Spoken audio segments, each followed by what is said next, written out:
குட்டீஸ். உங்களோட நண்பனான நான் ஒரு மான். என்னோட பேரு டெய்சி.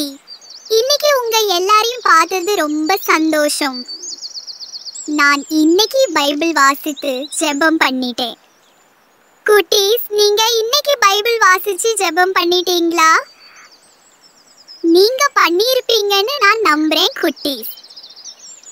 இப்போ நான் உங்களுக்கு ஒரு சூப்பர் பைபிள் வசனம் சொல்ல போறேன். குட்டீஸ், கேட்க நீங்க ரெடியா? ஆபகுக் 3வது அதிகாரத்துல 19வது வசனத்துல ஏசப்பா, என்னோட கால்களை போல உங்களோட கால்களையும் ஆக்குவேன்னு சொல்லியிருக்காங்களே குட்டீஸ். அது ஏன்னு உங்களுக்கு தெரியுமா? ஏசப்பா என்னோட கால்களுக்கு நிறைய ஸ்ட்ரென்த் கொடுத்து இருக்காங்க. என்னோட கால் ரொம்ப ஸ்ட்ராங்காக இருக்கும் குட்டீஸ்.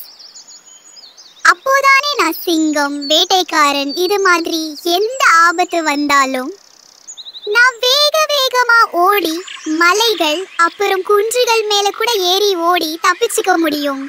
அதுக்கு தான் குட்டீஸ்.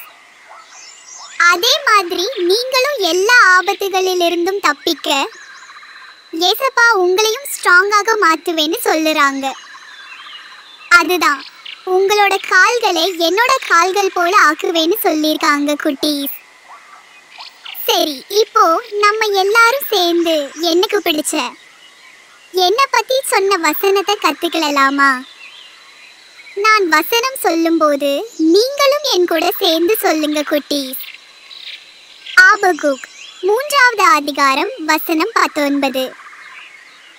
ஆண்டவராகிய கர்த்தர் என் பெலன். அவர் என் கால்களை மான் கால்களை போலாக்கி உயரமான ஸ்தலங்களில் என்னை நடக்க பண்ணுவார். சூப்பர் குட்டீஸ். இன்னும் ஒரு தடவை சொல்லலாமா? ஆண்டவராகிய கர்த்தர் என் பெலன்.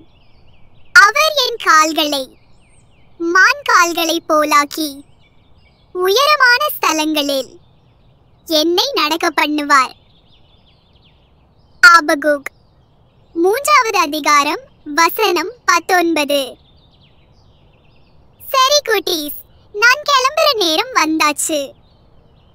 நீங்க இந்த வசனத்தை மறந்துடாதீங்க குட்டீஸ். தினமும் வேதம் வாசிச்சு ஜெபம் பண்ணணும்.